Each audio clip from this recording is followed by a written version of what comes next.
mentally. And Ja, I still say he has one of the highest IQs in the game, but a lot of players will go into a game against the Bucks and say, you know what, the Bucks, they try to take away the three-pointer, they're hard to score on at the rim, so I'm going to shoot more mid-range jumpers.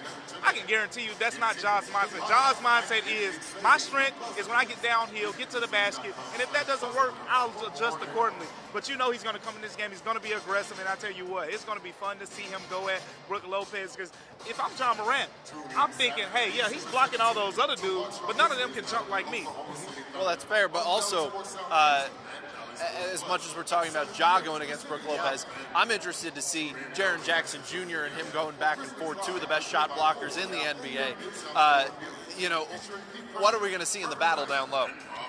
One thing that I think isn't getting talked about enough is the fact that Giannis Antetokounmpo leads the NBA 12 free throw attempts per game.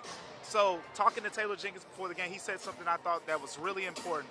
The casual person may say, oh, we got to keep Jaren Jackson Jr. on Giannis tonight, right? No, that's not what you should do, because at the end of the day, he's going to get his foul calls no matter who is on him. Giannis Antetokounmpo averages 12 free throw attempts per game for a reason. He gets downhill. He doesn't settle. He's going to get a lot of free throws, and because of that, you have to switch out guys on him, and that's what Taylor Jenkins said before the game. There's going to be some Steven Adams. There's going to be some Jaren Jackson Jr. There's going to be a number of guys, as Taylor Jenkins put it. So with that being the case, you know, I think that's the best way to guard him, but you want to go into those key situations. When it's late in the fourth quarter, you want to have Steven Adams and Jaren Jackson Jr. ready to take care of that matchup. Well, and Jaren Jackson Jr. available as well, because if you're getting superstar calls like that, that's going to be something that Jaren could easily rack up some foul trouble as well in this game. You know, 17th in the NBA on offense are the Milwaukee Bucks, tied with the Cavaliers for the best defensive team in terms of defensive rating in the NBA. What can we expect from them on the offensive side of the glass? I know now getting Chris Middleton back, those numbers are going to improve a little bit. Yeah, when you get Chris Middleton back to what the Bucks do offensively, you get another guy who can really knock down the three-point shot at an efficient level. Here, talking to Steven Adams yesterday, he said something that really stood out to me with the Bucks. And this is why, you know, you like to have Steven Adams in the paint, and that makes you think he should be more geared to starting the game off on Giannis. We don't know if he should end the game that way, but should start the game out on Giannis possibly, because here's the thing when you talk about the Bucks. They take Brook Lopez and they bring him to the three-point line a lot. What does that do for the Grizzlies defense? Well, now when Giannis Antetokounmpo drives the basketball, Steven Adams and Jaren Jackson are not down there. Your help defender becomes a smaller defender. Your help defender is probably going to be Dillon Brooks. Dillon Brooks is a great defender, but if it's not Steven Adams helping out Jaren Jackson Jr., it doesn't matter if Giannis Antetokounmpo is driving the basketball. So that's the challenge that you add with a guy like Chris Middleton. You have another guy who you can't really help off of, you know, because he's going to knock down the shot. Giannis still averages over 5 assists per game, so he's going to get those guys involved. Chris Middleton, Giannis Antetokounmpo, they love to do those pick and rolls as well. It's a big challenge. No Drew Holiday, you take away one of their primary ball handlers, so the Grizzlies do have that working in their favor. But at the end of the day, the Bucks like to space the floor, give Giannis a lot of room, and, you know, it's going to be some guys are going to have to help out, you know, Jaren Jackson Jr., Steven Adams, whoever is on that matchup, and you just got to live with the results. Brook Lopez averaging over 5 three-point attempts per game. Yeah. It's not like he's just, it's a shot you have to respect. Yeah. You do have to respect it. It's not, you know, just an added part. It's not something like Steven Adams said where you should be just surprised when it happens. You should expect it. Also, the two best rebounding teams in the NBA right now going back-to-back. I mean, just how important, both of them averaging 48 rebounds a game, how important is this going to be to win the battle of the boards? It's huge. It's huge because we're talking about two great defensive teams, I think, at the end of the day. For example, Chris Middleton, great scorer, right? He's going to be guarded by Dillon Brooks most of the night. Those scoring chances aren't going to come easy. But, you know, your best offense when you're playing two great defensive players against each other, it's your transition offense, it's your second chance points. That's where the rebounding comes into factor because, one, you get those defensive rebounds, that allows you to get on transition.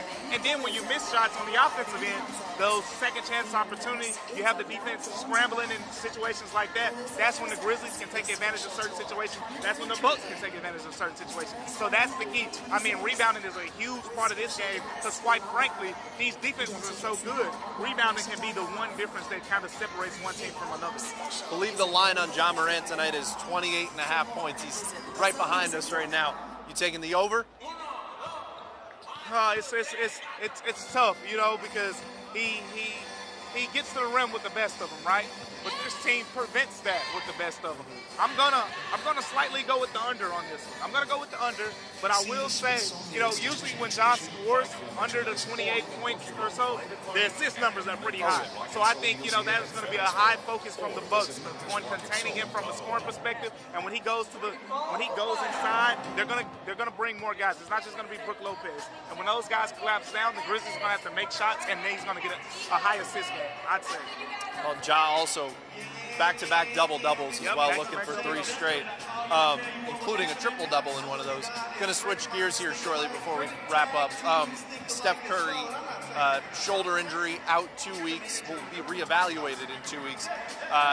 Bummer for Christmas Day a little bit. Takes a little bit of the shine off of that. Why should fans still be excited for Christmas Day? Well, it's because you're going to wake up, you're going to be, you know, around your family, and if you're not going to be around your family, you're going to be able to watch your Grizzlies. I mean, this isn't something, you know, that I should specify. Why should people be excited about Grizzlies and Warriors, not Christmas Day overall?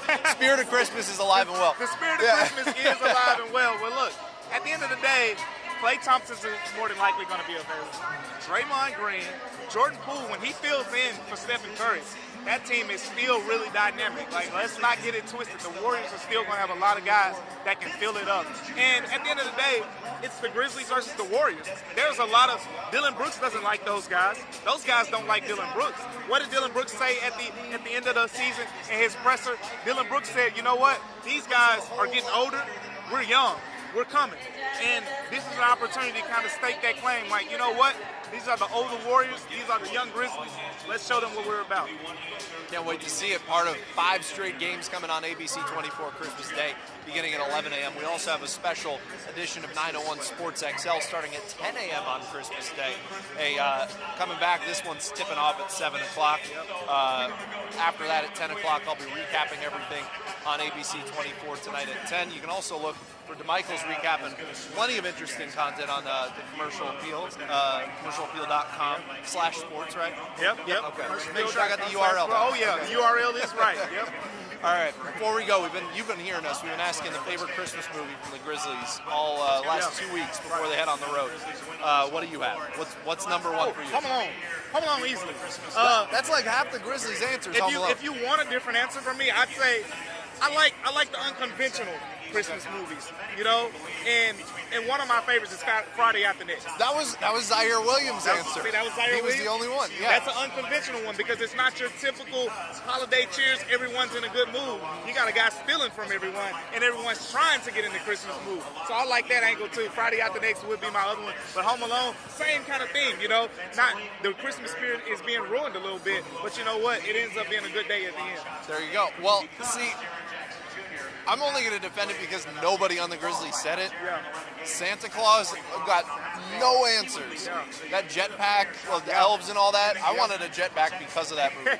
Anyway, that said, we'll let you get going. Thank you so much for joining us. Like the Christmas spirit here. It's not the Bucks spirit. It's not the Bucks spirit at all. This is definitely the Christmas spirit. The Bucks don't wear red, so that's definitely the reason. It's Christmas spirit for sure. All right. Thanks so much, man.